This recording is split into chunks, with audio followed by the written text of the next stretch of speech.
Greetings and welcome to On the Table. We are broadcasting on RTM Click and MyTV's Berita RTM channel 123, which is also live streaming on YouTube. I'm your host, Brendan Nepal.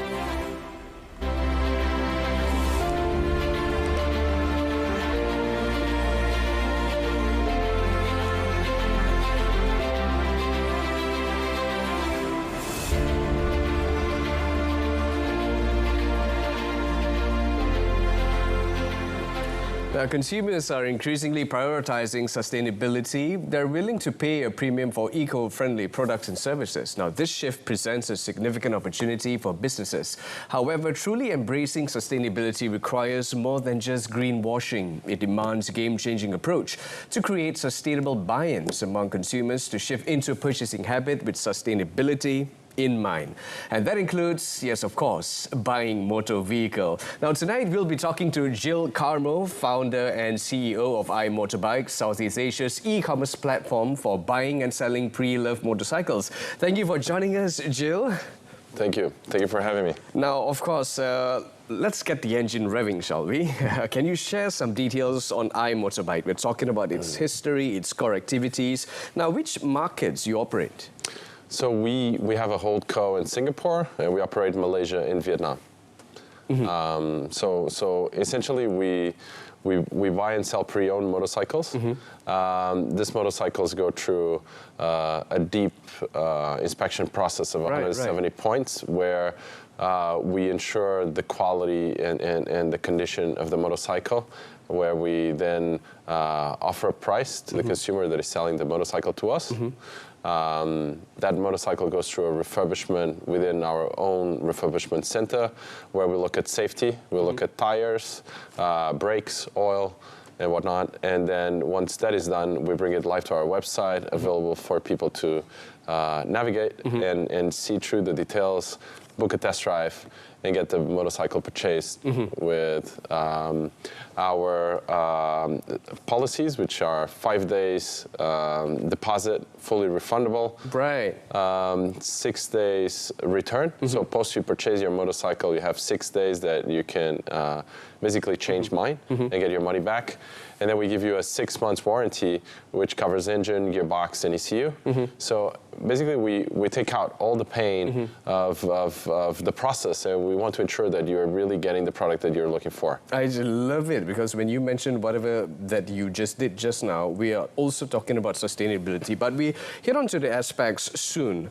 I've got a couple more questions I would like to ask you. How big is your team, by the way? You sound like you have like a whole bunch of people, awesome crew right behind this awesome initiative of yours. Yeah, no, I'd argue that no one can do anything alone. The team is stellar. It's an incredible team. We're not that big. We do great things, but we're still very lean. We're about 70 people, but actively expanding and growing. Right. So obviously, Jill, this is a startup, right? So being a startup, you must be solving, you must be filling a gap in the market or so as well. Can you actually tell us, what are you trying to solve here with the platform of yours? So I'd argue that whenever there's pre-owned vehicle trade, there's a large complexity of understanding how to navigate the process for any consumer at home in terms of the paperwork and bureaucratic angle that needs to be taken. So change name, right? As basic as that. How do I do the process of, do I give you money first, you give me the bike after, or vice versa? Because sometimes it can be a little bit confusing, right? Yeah. Correct. So usually this happens with cars, but your platform of yours is motorbikes that we're talking about. Yes. Yeah. So essentially, then you also, when you're about to buy a motorcycle from an consumer or any other dealer that if they don't provide policies as we do, you'd get the question like, is this motorcycle in good condition? What is the historical condition of the motorcycle? Is the engine original? Is the kilometers tempered or changed, modified for some reason? So we really aim to provide an excellent experience, and when we don't do, we go after solving the problem. Right. So we're always there for the consumer, and we walk the talk. Right. Now, aside from Malaysia, I mean, the platform exists in Vietnam as well. Now, how do you define these two markets in terms of motorbike ownership? We're talking about high ridership, e-hailing industry, traffic issues, and the list goes on and on. Yeah. So I think this is fairly different behaviors. They're both heavily bike user market. Right. I would say in Malaysia is a more very passion-driven at a few years ago. I'd say now is becoming more and more a very useful beyond passion item to commute. It's an element that serves as the backbone of the economy. The public transports don't cover enough for people to go to their works or take their kids to school or whatnot if they didn't have a motorcycle. And I think that's a behavior that you'd see Malaysia, Vietnam, and across other markets is just super cost efficient, super time efficient due to the heavy traffic that you find across all these markets. And it's just it is far more ecologic as well, because the level of pollution you get in a bike compared to a car is also far less safe, all according to OEM standards. So it's more than just fun having to just ride a two-wheel vehicle, right? Now, let's talk about the trends here in Malaysia. We're talking about its market, by the way. How is iMotorbike adapting to, these trends, to put it that way? I'd say in terms of sustainability, you'd have a lot of incoming new EV OEMs that come with a very bright intention of making the market transition from ICE bikes to EVs.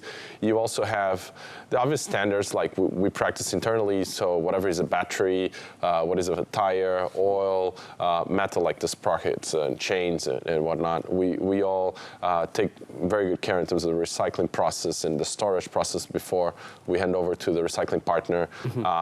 And what we do itself, we basically try to bring the motorcycles to the OEM standards as we give them the new cycle of life of being resold. So we want to ensure that obviously that factor of buying a pre-owned also supports a sustainable purchase in terms of the environment protection and the care for the earth we live in. Talking about sustainable purchase, is it going to be compromised, or will there be any room for improvement in that sense? Because right here in Malaysia, definitely there are challenges around. So the biggest challenges facing the pre-owned motorcycle market in Malaysia, do you have any? And also, how do you plan to overcome them? So I'd say the challenges of purchasing a pre-owned motorcycle is down to, first your knowledge of how to assess if the motorcycle is actually in good condition or not, and that's where we have our very detailed process of inspecting the motorcycles and ensure the quality they carry.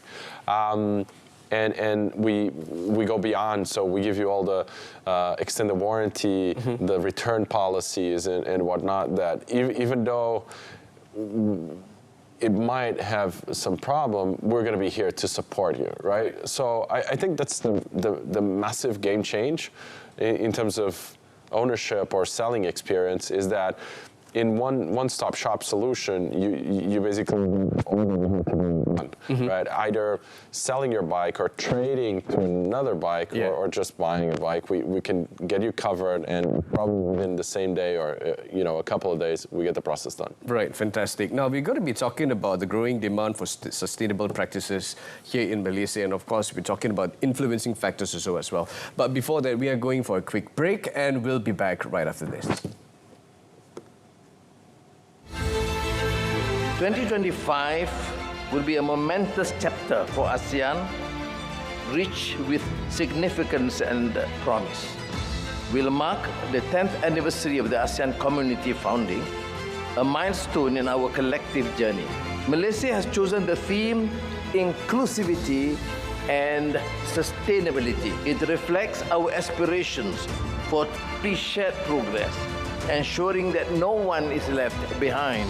It conveys our hope that the steps we take today will endure in the long run. It underscores our determination to keep the future firmly in sight as we move forward. On behalf of the government and people of Malaysia, I look forward to welcoming you all.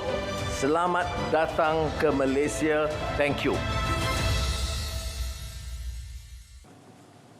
And welcome back to On the Table. I'm here with Jill Camo, the founder and CEO of iMotorbike. Now, coming back to some of the questions that I would like to ask you with regard to sustainability practices here in the country. Now, how do you see the growing demands for sustainable practices influencing the pre-owned motorcycle market here in the country?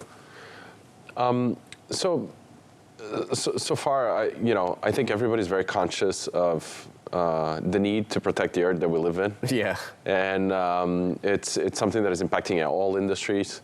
And definitely, the automotive and specific motorcycle segment of the industry is definitely very, very aware of the need of caring for the pollution and the what do you do with a used salvage item and whatnot. So there's a lot in what we do that is basically taking care of that side in terms of the refurbishment, but we do see that the consumers do prefer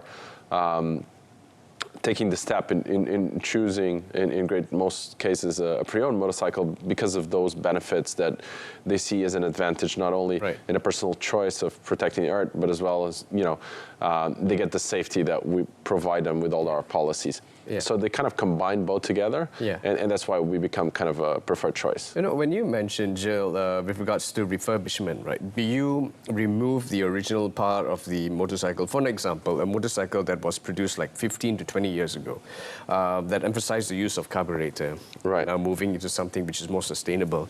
So if a person were to sell that particular bike to you, would you change it all a little bit, or you focus on the other aspects of sustainability?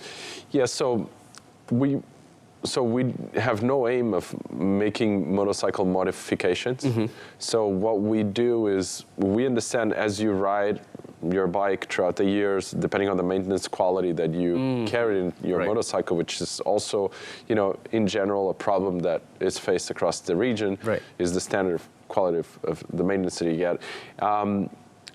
There's a deterioration on how all the components behave. And because of that, our aim is to bring up to the original standards as much as possible that manufacturer specifically carried for that specific model. But we don't modify. Because, any modification you need to get JPJ approval. That's right. And there's all sort of safety concerns. Essentially, you have engineers and huge development departments behind those OEMs that have produced a motorcycle and the vehicle in that form for a specific reason. Now, eco-conscious consumer behavior grows, definitely not just in Malaysia, but all around the world. More Malaysians are becoming more mindful of their environmental impact. Now, how is this shift affecting the choices of consumers, when they come to you buying motorcycles? So, in a way, I would argue that it's just the natural path for most populations globally is that extra level of care and understanding. From the statistics that I've read, about 60% of Malaysians are now willing to do that, extra spend for a product that is more environmental friendly. So we're all about supporting that drive, and I think we see across Southeast Asia that happening as well. In general, loads of consumers choosing pre-owned or choosing EVs or choosing more beneficial to the environment choices when it comes to their next motorcycle. Right. Now, does it affect with regards to their consumer making decision when purchasing decision? I mean, when they visit you at iMotorbike, because truth be told, some of the olden days motorcycles, they are fantastic. Old is gold, and now when they come to you, does it compromise their purchasing decision with iMotorbike, or no, it's not at all? I would argue there's all walks of life of people. Yeah. We respect the consumer and their ideologies and their interests. Old is gold in many ways, but the new brings a lot of advantages as well in terms of newer motorcycles with 3, 4 years, 2 years rather than. So in a way we sell all walks of life of bikes. Yeah, it doesn't really matter actually. They come to you and they see the bikes that they actually love. And what's actually important is that the focus of iMotorbike is towards sustainability, and that matters most. Yeah. So in our operations, we try to integrate in every step that we can a sustainable angle. In the bike's refurbishment we also see like how can we bring to the optimal standards of the motorcycle. That's right. But then we don't change what the bike is in itself, right? So, and then the consumer behavior as well. I mean, it's where we learn from as well. Now, the circular economy is all about reducing waste and also reusing products. Now, how are businesses across different industries adapting to meet the demand for sustainable products and also services, in your opinion? So, we've been kind of learning along the way and trying to learn how what the consumer does, and we do go about a lot of analytics and studies of all numbers of what we extract and are able to access to get to conclusions. But I think there's a big shift that is happening, and is something that we're yet to see how things are going to progress, to be honest. For every market is quite different. So. Right. Now, this is a very important question that I need to ask you. When it comes to second-hand goods, we are always talking about trust. Yep. Right. So trust is definitely a key in any marketplace, especially when it comes to second-hand goods, pre-loved items, etc. Now, how does iMotorbike ensure transparency, and how do you all build trust among consumers when it comes to buying pre-owned motorcycles? I think trust is an element that is applied at any great point of your career, your personal interactions, and building trust is essentially walking the talk, is ensuring that even you might fail, you're going to be there, right, and I think our policies and the processes that we build ensure internal confidence that then portrays trust to the consumer ultimately. So we try to go really deep on the assessment side, understanding the condition, the historical of the motorcycle, and with third-party interactions as well, the insurance and JPJ and all sort of different access to information that we can have for every specific vehicle and other OEMs. And then from there, building the policies that you can change mine at any given time, so we won't force down any sale on you or whatnot. So I think just by that itself, it creates on the consumer base that he carries the knowledge we do that, the trust that he needs to take the choice very confidently. Right. Okay. Yeah. Now, can you give us actually, some information, the lowdown on the inventory of pre-owned motorcycles available on your platform? Now, is it for all types of bikes, or do you have any specific mechanics in place, especially in ensuring quality and definitely customer satisfaction? So the world is wide. So how we see it is, if the bike was sold once, means there's a market out there for the bike, right? Right. Because it's already in the market. Yeah. And we only play on the pre-owned bike market. So we don't see any bike as an exclusion of our capability of absorption or our capability of purchasing from the consumer.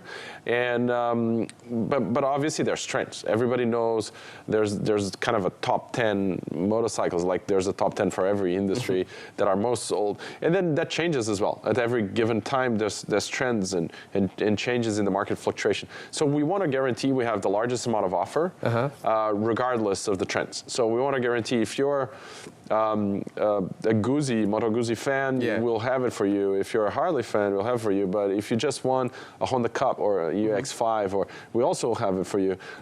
So that's kind of our scope. It's like a different range of motorcycles we have, from the touring bikes to the super bikes and to the easygoing bikes and probably some EV bikes. Yeah, everything is right at your store, 100%. on your platform, iMotorbike. Now, you spoke about inspection early on the show, first question if I'm not mistaken, and how does your team actually work? But maybe you could actually tell us more about how the inspection work from the first step all the way to the end, and how does the consumer get the best out of it?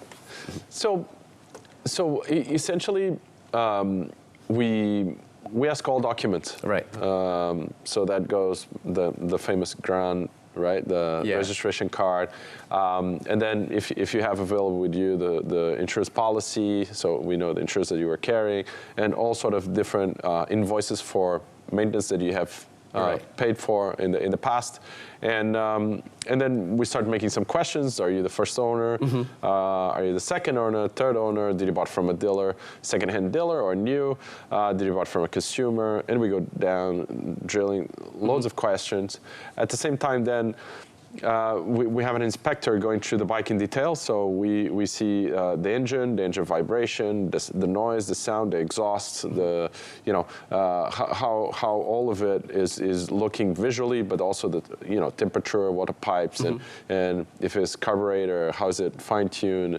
So if there's modifications to the motorcycle, if you change the exhaust, which sometimes happen, and if there's any other modification, so all of that takes into account our purchase decision and the pricing that we're giving to you, and then obviously the age, the mileage, and all the natural stuff, right?